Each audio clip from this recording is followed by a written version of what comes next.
안녕하십니까. 셀코TV 구독자, 시청자 여러분 반갑습니다. 세상에서 제일 쉬운 재테크, 탐나는 재테크 시간입니다. 오늘 부동산 얘기할 건데요. 뭐 부동산에 대해서 광범위한 얘기할 건 아니고 딱 압축해서 강동 쪽으로 한번 가보겠습니다. 강동에 대여 최근에 분양을 했는데 오늘 날짜가 12월 8일 목요일이고요. 바로 어제죠. 7일에 마감됐어요. 둔촌 주공 청약 관련해서 아주 팩트만 얘기를 좀 하려고 준비를 해놨습니다. 단군 이래 최대의 물량, 뭐 정말 거창한 말들이 너무너무 많았고요. 그만큼 또 탈도 많았고, 지금 뭐 건설사하고 조합 측의 갈등, 또 무슨 뭐 부엌 뷰가 어떻고 뭐 여러 가지 일이 많았습니다. 뚜껑을 열었고 결과가 나왔습니다. 어떻게 된 건지 김인만 부동산 연구소 소장님 모시고 얘기를 나눠보도록 하겠습니다. 어서 오십시오. 안녕하세요. 아니 다 청약할 것 같았거든요. 네. 분위기가 그냥 후끈했습니다. 아 근데 이걸 이제 그 대학때 학점식으로 네. A 학점부터 F 학점까지 네. 이 분양 학점은 어떻게 나온 거예요? 이게 좀 저는 개인적으로 좀 굉장히 좀 충격을 받았는데요. 굉장히 좀 많이 몰릴 줄 알았거든요. 그래서 경쟁률이 한 뭐 타입 따라 차이는 있겠지만 주방 비율 빼고 한 10대 1 정도는 나오지 않을까. 한 10만 명 이상 이렇게 청약을 해서 일반 분양 물량이 한 3만 세대 이상이 되니까 한 10대 1 정도는 나오지 않을까. 저는 개인적으로 한 3만 명 정도 몰리지 않을까. 그렇게 생각을 했는데 뚜껑을 열어보니까 13,000 정도, 13,000명 정도 접수가 됐습니다. 그래서 한 뭐 D, C? 와, 지금 성적을 보면 그 정도밖에 안 될 것 같습니다. D, C 정도. 잘 줘야 C 정도. A+ 정도 나올 줄 알았는데 이게 A+은 아니더라도 A- 정도. A- 정도 나올 줄 알았는데 네네. 이게 또 이렇게 돼버렸어요. 네. 둔촌 주공 청약 얼마 전까지만 해도 이게 뭐 로또 청약이다. 둔촌은 다 한번 해봐야 된다. 청약 통장 있는 사람은 다 달려갈 거다. 막 이랬어요. 이렇게 된 이유가 뭡니까? 저도 좀 머쓱한데요. 제 주변 분들한테 청약하라고 제가 강력하게 추천을 많이 드렸는데 결과가 이렇게 나오니까 청약했냐고 제가 물어보질 못하겠습니다. 굉장히 좀 머쓱하게 됐는데요. 왜 이렇게 됐냐라고 하면 첫 번째 이유는 그만큼 부동산 시장이 굉장히 좀 분위기가 안 좋다. 굉장히 얼어붙었다는 점은 한 번 더 확인을 했고요. 저는 이 정도는 아니라고 봤거든요. 둔촌주공이 그래도 입지는 대한민국에서 현재 서울에서 12,000세대거든요. 대여 중에 대여죠. 평지에 12,000세대가 나올 땅이 없는데 이제 서울에서 마지막 12,000세대 물량이고요. 브랜드도 좋았고요. 가격도 이제 조금 아쉽긴 합니다. 당초 예상보다는 당초 예상은 3.3제곱미터당 한 3천만 원 초반대 수준 예상을 하다가 3,800 뭐 한 90만 원 정도 나왔는데 저는 그 정도도 이 정도면 경쟁력 있지 않을까. 주변 시세에 비하면 좋은 주변 시세보다는 한 20에서 30% 정도 저렴하니까 고덕 쪽 이게 비교를 해보면 이게 새 아파트잖아요. 2015년도 입주한 아파트이기 때문에 그렇게 비교를 하면 20, 30% 정도 가격 경쟁력은 있다. 이 정도는 저는 충분히 청약 가치가 있다라고 했는데 시장 분위기는 그게 아니었던 것 같습니다. 이것도 불안하다. 왜냐하면 주변 시세가 더 떨어지게 되면 20, 30%좀 유리하다고 하더라도 결국에는 그게 경쟁력이 없어지게 되니까 시장에서는 그 부분을 굉장히 좀 두려워했던 것 같고요.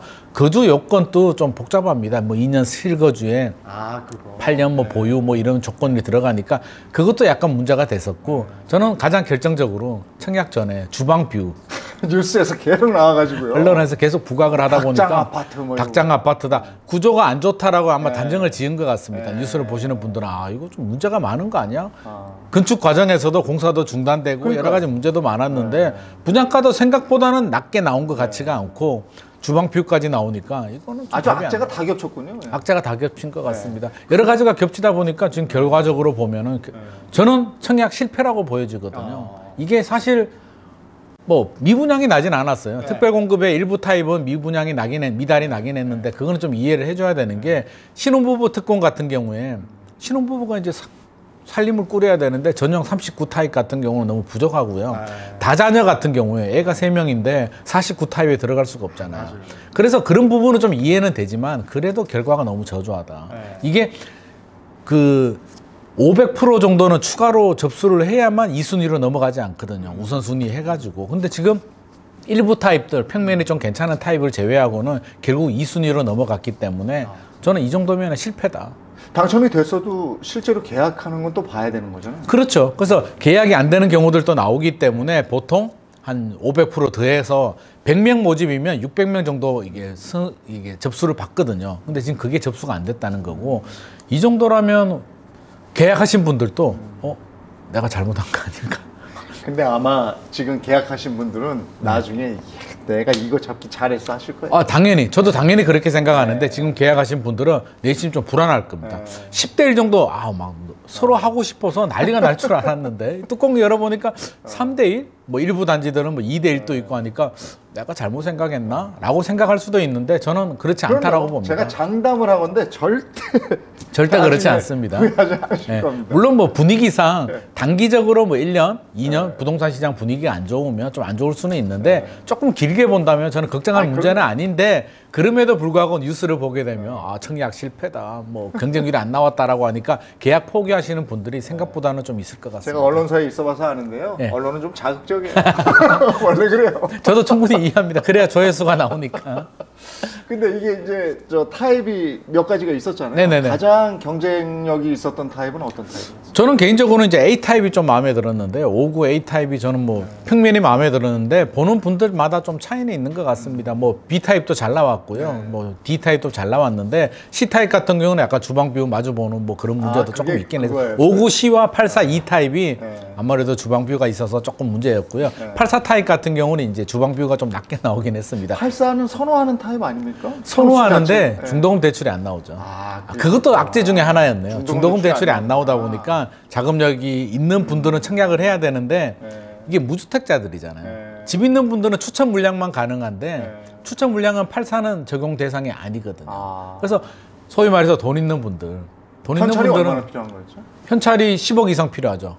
84 타입이 13억 정도 되니까. 무주택자가 뭐 몇 명이나 되겠어요? 그래서 그게 이제 문제가 되는 거죠. 이게 무주택자가 아니라 모두 다 청약할 수 있다 그러면 저는 경쟁률이 굉장히 높았다고 보여집니다. 그렇지. 대한민국에 최근에 이제 그 통계 결과가 나왔는데 금융자산 10억 원 이상 되시는 분들이 42만 명으로 나왔거든요. 생각보다 많아요. 생각보다 많아요. 네. 금융자산이 10억 이상이면 부동산도 많이 가지고 있다는 거니까. 집 있고 금융자산이라는 거 아니에요? 맞습니다. 그래서 이게 풀어줬다면 아마 그런 분들이 많이 들어왔을 텐데, 이거는 무주택자들의 시장이기 때문에 중도금 대출이 안 나온 부분도 굉장히 좀 리스키했다. 굉장히 좀 부담이 8년인가 컸다. 전매 제한. 그렇죠. 전매 제한도 걸리고 여러 가지 좀 불합리한 부분이 있었기 때문에 실수요자들은 좀 부담을 느낀 것 같고요. 84 타입 중에서도 이제 뭐 평면이 괜찮은 타입은 뭐 6대 1이 이렇게 나왔지만 좀 분위기 그 주방뷰가 나오는 이런 단지들은 한 2대 1 정도 나와서 좀 약했다 아무래도.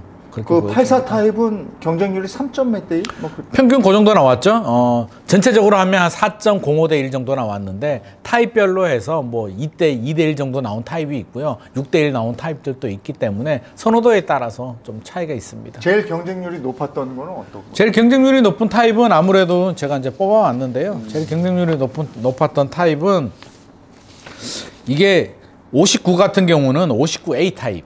A 타입이 6.49 대 1 정도 높게 나왔고요. 59가 몇 평이에요? 저 아직 25평. 25평. 네, 우리가 일반적으로 아는 25평 아파트 정도. 그리고 84라고 하면 34평 아파트 정도. 그 정도 나옵니다. 그래서 청약 경쟁률은 뭐 59 타입은 좀 높게 나왔어요. 59 C 타입 같은 경우는 8.8 대 1 높게 나왔고요. 59 E 타입도 6.717 대 1. 84도 84 A 타입이 높게 나왔습니다. 9.4 대 1. 84는 A 타입이 가장 마음에 들거든요. 판상형, 우리가 소위 말하는 판상형 구조, 포베이 판상형 구조이기 때문에 저도 주변 분들한테 하려면 84 A 타입 하라고 제가 추천을 많이 드렸거든요. 84 정도 하면 좋죠. 보는 눈이. 아니 근데 돈이 없는데 10억 이상 있어야 된다고. 10억 있는 분들.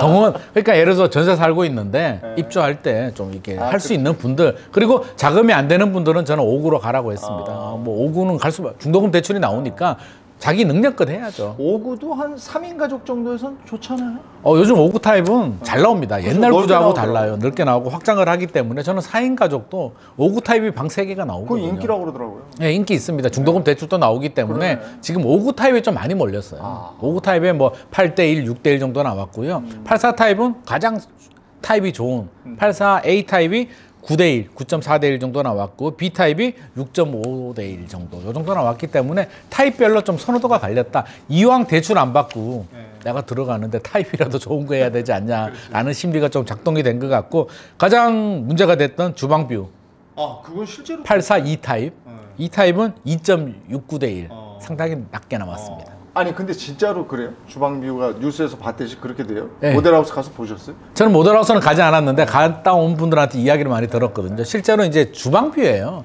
주방에 이제 창문을 열면 앞에 주방하고 이제 좀 마주보는 구조로 소금 좀 되어 빌려주세요 있는데 하고 받는다고 뭐.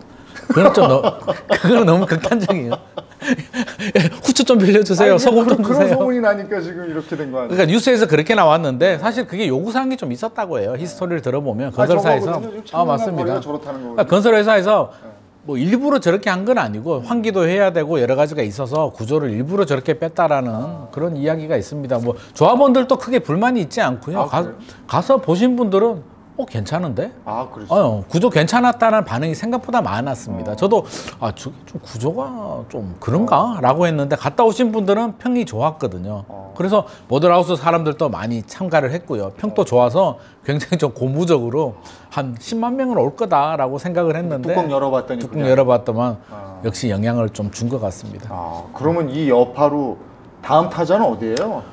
다음 분양 신청한 데는 어딘가? 다음에도 이제 줄줄이 있는데 좀 재미있는 게 하루 지나서 이제 장위 4구역 승북구에 장위 뉴타운의 4구역 장위 자이가 분양을 했거든요. 그래서 걱정을 많이 했어요.